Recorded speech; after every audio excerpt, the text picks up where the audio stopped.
Okay, since we're talking about genetics, though, and I want to make sure people are firm in their beliefs about isolating genes, and that doesn't matter about the gene pool. You're going to cut that up, use it what you need for your bloodline. What do you mean by isolating genes? Let's say I need more mouth. Okay. I need gameness. Certain lines are known for something. Eli's mouth. Red Boy gameness. People think that one of those lines is everything. That it's going to be all factors. Nope, it's not. Let's take Eli for example, because everybody likes Eli, and I like Eli too. But in my Experience, not experience, but the way I used it in my application, I use Eli for mouth, and my opinion is that's what you should use Eli for. Not gameness, not intelligence, not speed, not air, and there's nothing wrong with that. See, the thing with genetics and breeding is when you make an outcross, or everybody knows this, you make an outcross, you're trying to get something that you want from the other line or the other dogs, right? But people don't generally look at it like you're looking for a specific thing. And that's how I do Eli. I'm looking for the mouth, that's all I care about. If I get it, then I'm good, see? And the other characteristics that I'm looking for, I get them from somewhere else. See? And that's a lot of times that people have with breedings and bloodlines is they don't want to say, well, the Boleo dogs ain't got no mouth. They got air all day and they know how to wrestle. They got good balance, but they ain't got no mouth. See, there's nothing wrong with that. That's a trait. What does that tell me? That tells me that they need mouth. So before I have to think about it, somebody already thought about it. Carver or whoever. They already crossed Bully's son with Mendocino, who was Boleo's sister. The breedings are done.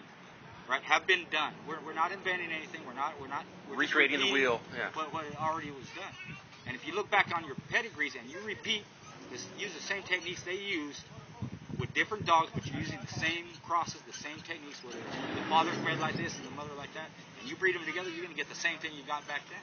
If you're using good dogs, it's inevitable because they're going to pull from that gene pool in the back. Young dogger there. Maybe we'll get them involved. Oh, there we go. Anyways, that's a little bit about genetics and breeding.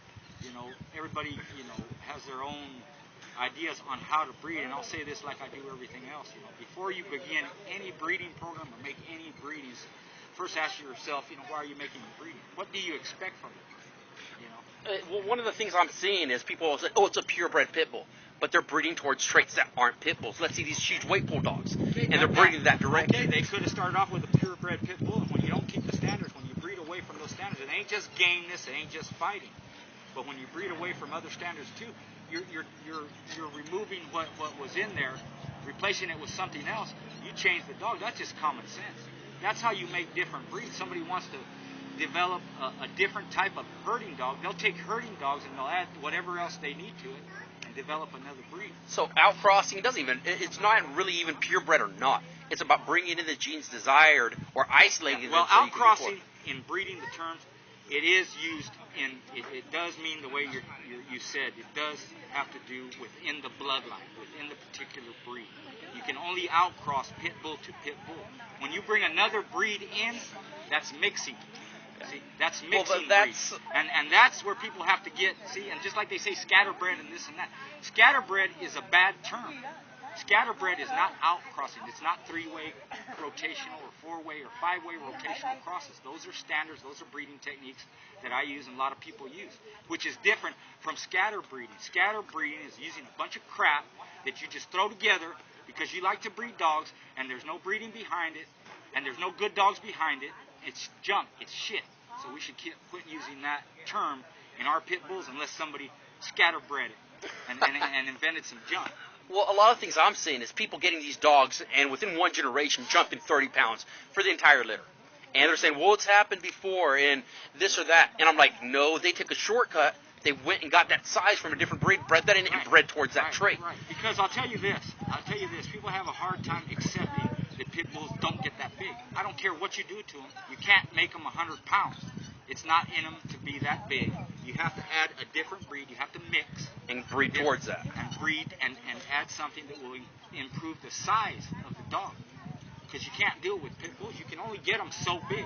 And you might have an anomaly. You might have an 80, 90, 100-pound pit bull once, But if you take that pit bull, because I've done it, tried to make pit bulls for these Asians that wanted, at the time they were fighting in Guam and all that, and they wanted big dogs. That's why they got Paul dogs and got all these dogs. That's why they bred the Big Red. He was a 54-pound dog. Big His old mother dog. was a 45-pound bitch. He didn't throw big dogs. And I never had a 50-pound dog off him. I didn't. Maybe somebody else did. But I didn't. No matter what size bitch I used. They brought a 50-pound bitch for me to breed to him, hoping to get big dogs. The biggest one was a 46-pound male. He was consistent in his breeding. See, and my dogs were consistent in their size because they're consistent with pit bulls. Like I said, no matter what, you can't get them that big. And so when people throw these things out there, you know just from looking at Yeah. it that this cannot I don't happen have to genetically. ask, and I do my due diligence. I always check, I always make sure, I always go find out. I always ask someone. If I don't know, get the expert, right? But I already know ahead of time, no matter what they tell me, they're lying. They have to be lying because there's no way you can do it. Yeah. You have to pull it from somewhere. It doesn't happen. It doesn't pop up. Or you have to make it. And if you make it, you have to add something Yeah. to do that. See? It doesn't happen that way. Or else real Rottweilers would be 150 pounds, and they're not. They're a lot smaller. They get some that big, but generally the breed is not that big. They added something else. They did something to it. Well, thanks. I think that wraps, at least gives us some good heads up. If anybody has questions in regards to stuff, please post them on the page. We want to elaborate and make sure we have no confusion on the subject. Yeah, I'm going to try and cover everything. One more thing. Somebody asked me about Red Boy, and I'll cover it real quick. My only experience with Red Boy was Big Red's mother, her brother, and him and his sister. Big Red and his sister were half Red Boy because of their mother. His mother quit. The guy who owned her at the time killed her because she called her because she quit. He killed her. And that was the end of that. Her brother, I forgot his name. I think it was Cowboy. He was a bad dog, man. He was good. He was real good. I don't know what happened to him. He could fight. He was game screaming demon, red with a black mask, like a lot of the Red Boys are. But they're known for their games. But it's the ones I was familiar with. Those and her brother. It's especially the brother because he showed me really what Red Boy gameness was. It's kind of a wild, screaming, like stupid gameness almost. They just keep going to the They just wall. keep going. They don't have a lot of sense. They don't really have a style. They kind of do everything. It depends. They can fight the head, man. They'll fight shoulders. They're real game. They're known for that. But they're not an all-around dog. They're good for a cross. They're the modern day Boleo dog. They're known for their game. Boleos back in the day, they just kind of took it over. Now they're Red Boy. Boleo, whatever happened to it, happened to it. There's not a lot of it around. Red Boy's the popular thing right now. They're game dogs, and that's why people use them. Okay. Again, I wouldn't breed no Red Boy for mouth. The only reason the Jeep Red Boy cross worked, added mouth, was because it created hybrid vision. The two lines ain't known for bite. I've said that before. But the result was performance. Okay, since you brought up Red Boy, where do you think Red Boy actually came from? A lot of people are asking that I really question. don't know.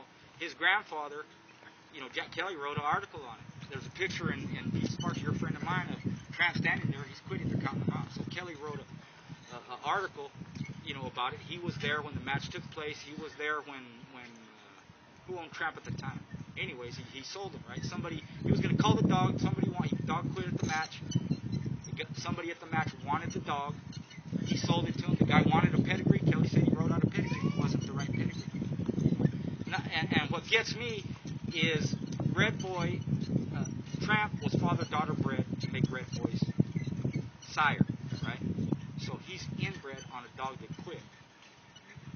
And inbred dog, a dog like that is inbred on a dog that quit, and then you inbreed it some more. Generally doesn't throw game dogs. Yeah, and that's what the line's known for. Yeah, and that's what they're known for. So I don't know what it is. It doesn't matter. The traits are there. I know how to use them if I was going to breed. But whatever it is, I don't know. Almost every dog I got, except maybe for Big Red and his sister. Let me think. At some point, whoever gave me the dog came up to me and said, "You know what? The dog's not really bred that way." And I would tell them the same thing. I don't care.